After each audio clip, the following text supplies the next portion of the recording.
جمعية الدعوة والإرشاد وتوعية الجاليات بمحافظة بدر. الحمد لله رب العالمين والصلاة والسلام على أشرف الأنبياء والمرسلين نبينا وحبيبنا محمد وعلى آله وصحبه أجمعين أما بعد. قال النبي صلی اللہ علیہ وسلم إياكم والظن فإن بعض الظن إثم.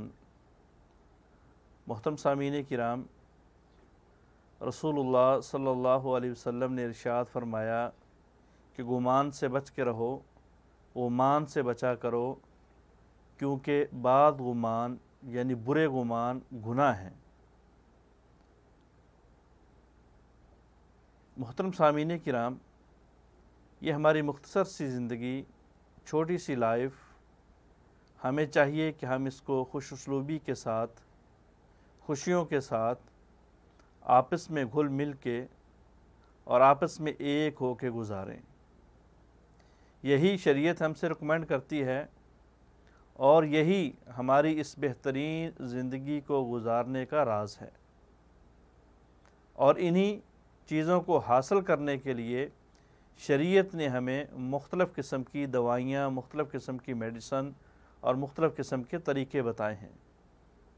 اگر آپ چاہتے ہیں کہ آپ کی زندگی خوشگوار ہو، آپ چاہتے ہیں کہ آپ کی زندگی سے غم اور دکھ چھٹ جائیں، دور ہو جائیں، ختم ہو جائیں، تو پھر ہمیں ان چھوٹے چھوٹے ٹوٹکوں کے اوپر، ان چھوٹی چھوٹی لیکن بڑی بامعنی اور بافائدہ اور بامقصد نیکیوں کو گلے سے لگانا ہوگا۔ ہمیں یہ محبت کے تیر ایک دوسرے کے دلوں کے اوپر چلانے ہوں گے تاکہ وہ دل ہمارے قیدی بن جائیں، وہ دل ہماری محبت کے اسیر ہو جائیں۔ ان طریقوں میں سے ایک طریقہ تحفے کا دینا ہے، ہدیہ دینا ہے، گفٹ کرنا ہے۔ نبی کریم صلی اللہ علیہ وسلم نے فرمایا تہادو تحابو وتذہب الشحناء، کہ ہدیہ دیا کرو، تحفہ دیا کرو، اس سے محبت بڑھتی ہے، اس سے پیار زیادہ ہوتا ہے، اس سے الفت آتی ہے، اور ساتھ ساتھ دلوں کی بیماریوں میں سے سب سے بری بیماری جو کینہ، حسد، بغض ہے، یہ بھی ختم ہوتا ہے۔ کسی کو دل و جان کے ساتھ چاہنے کے ساتھ ساتھ اس کو اگر تحفہ دیں گے تو ہمارا دل اس کے بارے میں مزید بکھر جائے گا۔ اور نبی علیہ الصلوۃ والسلام کا یہ بتایا ہوا نسخہ ہے، نبی علیہ الصلوۃ والسلام کا بتایا ہوا یہ ٹوٹکا ہے۔ آج ہم اپنی زندگی کے اندر خوشیاں لانے کے لیے بڑے بڑے ٹوٹکوں کے اوپر عمل کرتے ہیں، بڑے بڑے حکیموں کی باتوں کو، ڈاکٹروں کی باتوں کو، عاملوں کی باتوں کو، پیروں اور فقیروں کی باتوں کو فالو کرتے ہیں، لیکن کبھی اس نسخے کے اوپر بھی عمل کر کے دیکھیے کیسے میری اور آپ کی زندگی کے اندر بہار آئے گی۔ تحفہ دیجئے، گفٹ کیجئے، اور یہ آقا علیہ الصلوۃ والسلام کی عملی سنت بھی ہے۔ حضرت عائشہ رضی اللہ تعالی عنہ فرماتی ہیں کہ آقا علیہ الصلوۃ والسلام تحفہ دیا کرتے تھے، گفٹ کیا کرتے تھے، اور بالخصوص جب آپ کو تحفہ ملتا تو آپ اس کے مقابلے میں اس سے کہیں بڑھ کے تحفہ دیتے ہیں۔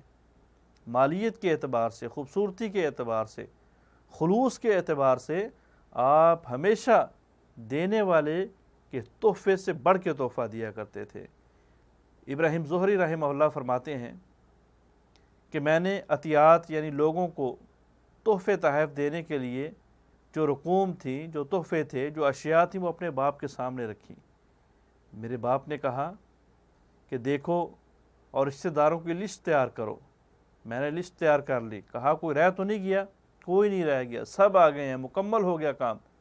کہا کہ فلاں فلاں آدمی کا بھی نام لکھو، اس نے مجھے راستے میں ملتے ہوئے مسکرا کے تحفہ دیا تھا، اس نے اپنے چہرے کے اوپر جو ہے وہ کشادگی لا کے، مسکراہٹ لا کے مجھے سلام کیا تھا، تو لہذا 10 دینار اس کے کھاتے میں بھی لکھ دو۔ یعنی آپ اس طرح سے کسی کے محبت میں، کسی کے دل میں محبت کر سکتے ہیں، کسی کے دل میں محبت اپنی ڈال سکتے ہیں، پیدا کر سکتے ہیں۔ تو المہم ایک کام تحفے کا دینا ہے، تحفہ دینا اور تحفہ لینا، اس سے محبت بڑھتی ہے، کینہ اور بغض ختم ہوتا ہے۔ دوسرا بار اور دوسرا طریقہ جو بڑی ہی اہمیت کا حامل ہے وہ یہ ہے کہ دوران گفتگو کسی کی گفتگو کو ٹوکنا نہیں ہے، کسی کی گفتگو کو کاٹنا نہیں ہے۔ جب آپ مجلس اور محفل کے اندر یہ طریقہ اختیار کریں گے تو یقیناً اس مجلس کے اندر آپ کی شخصیت کو ایک نمونے کے طور پہ پیش کیا جائے گا، یقیناً اس مجلس کے اندر آپ کی حوصلہ افزائی اور آپ کو جو ہے وہ اچھے لفظوں کے اندر یاد کیا جائے گا۔ حضرت امام عطا رحمہ اللہ فرماتے ہیں کہ میں مجلس کے اندر کسی دوسرے کی بات کو ایسے سنتا ہوں جیسے میں نے اس کو کبھی پہلے سنا ہی نہیں، حالانکہ میں نے یہ بات اس کے پیدا ہونے سے پہلے کی سن رکھی ہے۔ مجھے علم ہوتا ہے مسئلے کا، مجھے علم ہوتا ہے اس واقعے کا، لیکن مجلس کے اندر میں اس کی بات کو کاٹتا نہیں ہوں، اس کی بات کو ٹوکتا نہیں ہوں، اس کو جو ہے وہ حقارت کے انداز میں رد کرنے کی کوشش نہیں کرتا، بلکہ اس کو یوں سنتا ہوں جیسے پہلی مرتبہ سنتا ہوں۔ اور یہ سنت بھی ہے، صحابہ اکرام کا وتیرہ بھی ہے، اور سلف صالحین سے یہ اچھی عادت ہمیں ملتی بھی ہے۔ اس کے بعد خاموشی اور کم گوئی۔ ہمیشہ کوشش کریں کہ مجلس کے اندر خاموشی اختیار کریں، کم گوئی، تھوڑا بولنا، جو بولنا ہے مطلب کا بولنا ہے، خوبصورت بولنا ہے، اس سے آپ کی شخصیت کے اندر نکھار آئے گا اور آپ کی بات کے اندر اثر پیدا ہوگا، اور آپ جو بھی بات کریں گے آپ کی بات کو قبول کیا جائے گا، ایکسیپٹ کیا جائے گا۔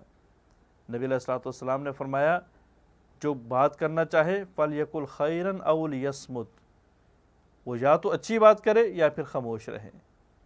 یہ کوئی بڑا پن نہیں ہے کہ مجلس کے اندر بیٹھ کے اپنے آپ کو ثابت کرنے کے لیے اور اپنے آپ کو بڑا ثابت کرنے کے لیے اونچی آواز میں بولنا، یا جو ہے وہ دوسرے کی بات کو ٹوک کے بولنا، یا بغیر دلیل کے بات کو لمبے پہ لمبے کرتا جانا اور اپنے آپ کو بڑا لفاظ اور بڑا لسان ثابت کرنا نہیں، بلکہ شریعت نے اس چیز کی حوصلہ افزائی نہیں بلکہ حوصلہ شکنی کی ہے، اور حوصلہ افزائی اس بات کی ہے کہ مجلس کے اندر ہمیشہ تھوڑا بولا جائے، مجلس کے اندر ہمیشہ کم بولا جائے۔ حضرت عائشہ رضی اللہ تعالیٰ عنہ فرماتی ہیں کہ نبی علیہ الصلوۃ والسلام تشریف فرما تھے، یہودیوں کا ایک ٹولہ آیا اور اس نے آگے کہا السلام علیکم، یعنی آپ کے اوپر موت ہو، نعوذ باللہ۔ میں ان کے اس انداز کو، ان الفاظ کو سمجھ گئی، میں نے فوراً کہا السلام علیکم ولعنت علیکم، تمہارے اوپر موت بھی ہے، تمہیں لعنت بھی پڑے، تمہارے اوپر لعنت بھی ہو۔ نبی علیہ الصلوۃ والسلام نے فرمایا عائشہ خاموش رہو۔ کہا اللہ کے رسول آپ نے سنا نہیں انہوں نے آپ کو کیا کہا؟ کہا میں نے سن لیا، لیکن میں نے جواب کے اندر وعلیکم کہہ دیا کہ اے آنے والو جو آپ مجھے کہہ رہے ہو وہی چیز تمہارے لیے بھی ہو۔